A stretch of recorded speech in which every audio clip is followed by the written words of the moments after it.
ગઈકાલે રૂની ગામે ચૌધરી સમાજનું એક મહાસંમેલન યોજાયું કારણ કે જે રીતને બે ઘટનાઓ સામસામે આવી. એક કિંજલબેન રબારીની એ જે ઘટના હતી એને લઈને રબારી સમાજના આગેવાનો અને ચૌધરી સમાજના આગેવાનો સાથે મળીને એક પરામર્શ કરી અને એનો સુખદ અંત આવ્યો. ત્યારબાદ રૂની ગામથી એક માતા પિતાનો એક એવો રુદન કરતો વિડીયો વાયરલ થયો અને સમાજ થયો જાગૃત અને એક મહાસંમેલનનું આયોજન કર્યું. એ મહાસંમેલનમાં હવે એક શું કરવું એના માટે તેને લઈને પરામર્શ કરવાની હતી, પરંતુ ક્યાંક ને ક્યાંક અનેક એવા યુવાનો હતા જે ઉગ્ર બન્યા અને આ મામલો આખો બીચક્યો. ત્યારબાદ ત્યાંથી એ જે યુવાનો હતા એ ઊણ ગામ ગયા અને ત્યાં મોટી બબાલ થઈ. આજે આપણી સાથે અણદાભાઈ છે, આગેવાન છે વિસ્તારના. ખાસ કરીને અણદાભાઈ, આખી વાતને કેવી રીતે જુઓ છો? આજે રૂની ગામે જે બનાવ બનેલો હતો દીકરી ભાગી જવાનો અને ભગાડી જવાનો, એના અનુસંધાને જે મિટિંગ રાખી હતી એ મિટિંગની અંદર ચર્ચા વિચારણાના અંતે એવું અમે આગેવાનોએ નક્કી કર્યું હતું કે આપણે હવે આના માટે 11 દિવસનો આપણે દેસાઈ સમાજને સમય આપીએ અને 11 દિવસ પછી આપણે આના માટે ના આપી શકે પરત તો પછી ફરી વિચારણા માટે ચર્ચા વિચારણા કરવા માટે મળીશું. તો પછી આખી વાત ઉગ્ર કેમ બની?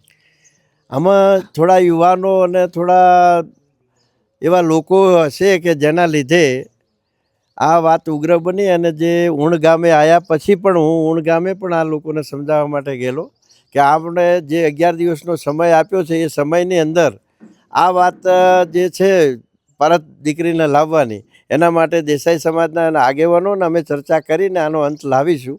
પણ થોડું ઉગ્ર બની અને માન્યા નહીં, યુવાનો જોશમાં હોય કે એવું હોય એટલે ખરેખર આ થોડું ઊણું માટે જે પગલું ભર્યું ટોળાએ એ બરાબર નહોતું.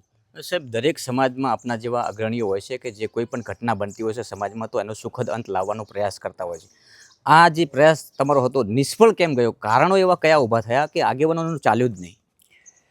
આની અંદર શું છે કે આગેવાનો બધા એકે હાથે સમાધાન કરીને ત્યાંથી તો નીકળી ગયા. પછી અમુક જે લોકો હતા જે ઊણ ગામે આવી ગયા, હવે એ ઊણ ગામે આવ્યા પછી બધા આગેવાનો એક સાથે તો ત્યાં આવી ન શકે. એટલે હાજર હું હતો તો અહીંયા કોંકરેજ તાલુકામાં તો મેં જઈને એમને સમજાવવાનો પૂરેપૂરો પ્રયત્ન કર્યો હતો કે સમય આપ્યો છે એ સમય પ્રમાણે આપણે રાહ જોવી જોઈએ. સમય પ્રમાણે એ દેસાઈ સમાજના આગેવાનો ભેગા મળીને આપણને સહકાર આપશે, પણ આ લોકો કંઈ માન્યા નહીં. આપ તો સાહેબ જાહેર જીવનમાં કેટલાય સમયથી છો. ખાસ કરીને કાયદો હાથમાં લેવો એ કેટલો યોગ્ય છે? એટલે કાયદો હાથમાં કોઈ દિવસ લેવાય જ નહીં. કાયદાનું કામ કરવાનું જ હોય છે. પણ આપણે સમય આપ્યો હતો એ સમય પ્રમાણે પોલીસ અને સમાજો સાથે મળીને આનો ઉકેલ લાવવા માટે પ્રયત્ન કરવાના હતા અને પ્રયત્ન કરવાથી 100% આનું સોલ્યુશન થઈ જતું. જે રીતે ગઈકાલે સાંજે શાંતિ સમિતિની પોલીસ સાથેની બેઠક હતી, આપ ત્યાં ઉપસ્થિત રહ્યા હતા. કેવા પ્રકારની ચર્ચા થઈ? બસ હવે પોલીસની જે શાંતિ સમિતિની મિટિંગ હતી એમાંય પણ ચર્ચા થઈ કે હવે આનાથી કોઈ પણ જગ્યાએ કોઈ ધમાલ કે ધોધલ ના થાય અને બધા શાંતિ જાળવે, બંને સમાજો શાંતિ જાળવે અને આના નિરાકરણ માટે શાંતિથી ઉકેલ લાવે એના માટેના તમામ પ્રયત્નો થશે. વડીલ છો, વિસ્તારના અગ્રણી છો, સમાજના આગેવાન છો, યુવાનોને શું કહેવા માગો છો? યુવાનોને આજના સમયે એટલું કહેવા માગું છું કે જ્યારે સમાજને જરૂર પડે ત્યારે યુવાનો આવતા હોય છે ને બળ પૂરું પાડતા હોય છે. પણ યુવાનોને પણ સમાજના આગેવાનોની કોઈ પણ અપીલ થાય તો અપીલને માન આપી અને એનો અમલ કરવો જોઈએ. કારણ કે સમાજના આગેવાનો વિચારતા હોય છે, એ વિચારીને જે કહેતા હોય એ અપીલને માન આપો તો જ સમાજ સંગઠિત રહી શકે ને તો જ સમાજનું કામ આપણે કરાવી શકીએ. એટલે યુવાનોને આજના દાડે હું અપીલ કરું છું કે જ્યારે પણ કંઈ બને ત્યારે જે સમાજના આગેવાનો જે અપીલ કરે એ અપીલને તમે માન આપતા રહો. ચોક્કસથી મારી સાથે બીજા પણ એક આગેવાન જોડાયા છે. ગઈકાલે આપ પણ ત્યાં રૂની ગામે ઉપસ્થિત રહ્યા હતા. જે રીતે આખી ઘટના ઊણ ગામ જે બની છે એને કેવી રીતે જુઓ છો તમે?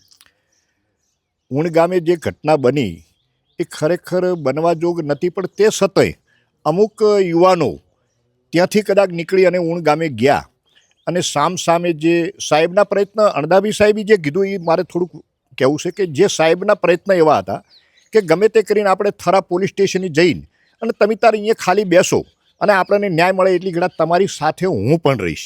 કારણ કે એમના પ્રયત્ન એવા હતા કે અહીંયાને જો કદાચ થરા ખાતે આવે તો ખોટું ઉશ્કેરજન ન બને. અને એ રીતે આ લોકો થોડાક ટોળાએ અમુક 2-5 માણસો એવા હોય કે એમને સ્વીકાર્યું નહીં કે ના સાહેબ મને અમારે અતારી નતારી જે તે નિર્ણય જોવે છે. તો એ ટાઈમે પછી અમે સાહેબને અમે ઉપર પાછો હાઈવે જે ચક્કાજામ હતો એને દૂર કરવા માટેના પ્રયત્ન કર્યા. રોડ સાધનો ચાલુ કરાવવાના એ ટાઈમે આ થોડુંક ક્વાકરી ચાળો ગમે તે બન્યો હોય અને એ ટાઈમે આ ઉગ્ર થયા. હકીકતમાં આ થવાની જરૂર નથી અને ઊણી જવાની પણ જરૂર નથી. કેટલું યોગ્ય આ બન્યું? યોગ્ય એટલે ગણવા જો તો ખૂબ હાનિકારક કહેવાય, કારણ કે નુકસાનકારક કહેવાય. એકબીજાને સમાજને ન્યાય માટે લડવું જોઈએ, પણ આ બીજા ગામમાં સડીને જવું ને એ શક્ય નથી. શું અશક્ય. કેવું છે યુવાનોને? આ યુવાનોને અમારી અપીલ છે કે યુવાનોને આવામાં આપણે આકળાશ થોડીક કરવી, તો જે આગેવાન કહેતા હોય ને એ આગેવાનનું સ્વીકારીને આગેવાનનું માનીને અને આપણે થોડીક ધીરજ રાખો તો એનો ફળ ખૂબ મીઠા મળે. એ 100%ની વાત સાચી છે. ચોક્કસથી તો આ હતા ચૌધરી સમાજના અગ્રણીઓ કે જેમણે યુવાનોને પણ અપીલ કરી છે, શાંતિ જાળવવા માટેની અપીલ કરી છે. શાંતિ સમિતિની બેઠક યોજાઈ હતી, તેમાં પણ અણદાભાઈ અને અનેક ચૌધરી સમાજના, રબારી સમાજના આગેવાનો પણ ક્યાંક ઉપસ્થિત રહ્યા છે. તો શાંતિ સુલેહથી આનું સુખદ અંત આવે અને સુખદ સમાધાન થાય તેવા પ્રયાસો ચૌધરી સમાજના આગેવાનો કરી રહ્યા છે. નમસ્કાર.